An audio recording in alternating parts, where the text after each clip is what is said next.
Some people fail and they stop. Others fail and something strange happens. They get back up again and again and again. Not because they don't feel the pain, not because failure doesn't hurt them, but because somewhere along the way, their mind learned something most people never do. Today, we're going to break down the real psychology behind people who never quit, and why it has almost nothing to do with talent, and everything to do with how they think. The first thing you need to understand is this. People who never quit don't experience failure the same way the rest of us do. To most people, failure feels like a verdict, a final answer, proof that they were never good enough to begin with. But to someone with a never quit mindset, failure isn't a verdict. It's data. It's information. A signal that says, this didn't work, try again, differently. Psychologists call this a growth mindset, the belief that ability isn't fixed, it's built. And once your brain adopts that belief, failure stops being something to fear. It becomes something to use. Here's something most people overlook. Persistence isn't about loving the struggle. It's about tolerating it longer than everyone else would. Neuroscience shows that the brain treats sustained effort and discomfort almost like a threat. It wants you to stop, to retreat to safety, to avoid the pain of more failure. People who never quit haven't silenced that voice. They've just learned not to obey it.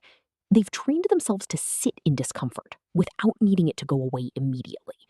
That single skill, the ability to stay uncomfortable without panicking, is one of the strongest predictors of long-term success ever studied. They attach meaning to the struggle, not just the outcome. This is where it gets interesting. Most people are outcome-driven. They push forward only because they're chasing a result, money, recognition, a finish line. But outcome-driven motivation is fragile. The moment the outcome feels far away or uncertain, motivation collapses. People who never quit operate differently.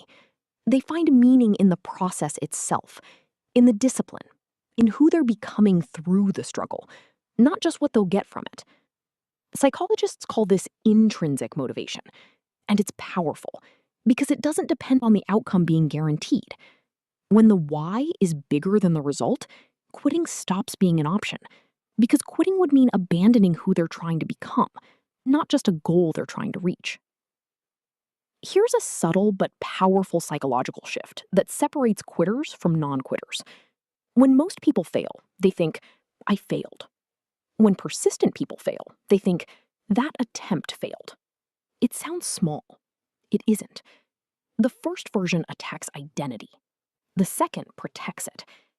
By separating who they are from what just happened, persistent people protect their self-worth from every single setback. Each failure becomes an isolated event, not a reflection of their value as a person. This is why criticism and failure don't crush them the way it crushes others. Their sense of self was never on the line to begin with. Society often glamorizes strength as never feeling weak, never doubting yourself, never wanting to give up. But people who never quit have a more honest definition. To them, strength isn't the absence of doubt, it's continuing to move despite it. They don't wait to feel motivated. They don't wait for fear to disappear. They've learned that emotions are unreliable narrators, and that action can come before confidence, not after it. This single mental shift, acting despite doubt instead of waiting for certainty, is often the real dividing line between people who stay stuck and people who break through. Finally, persistent people understand something most people never learn. Motivation is temporary, but identity is permanent. They don't rely on bursts of inspiration. They build systems, habits, and self-trust that carry them through the days when motivation simply isn't there.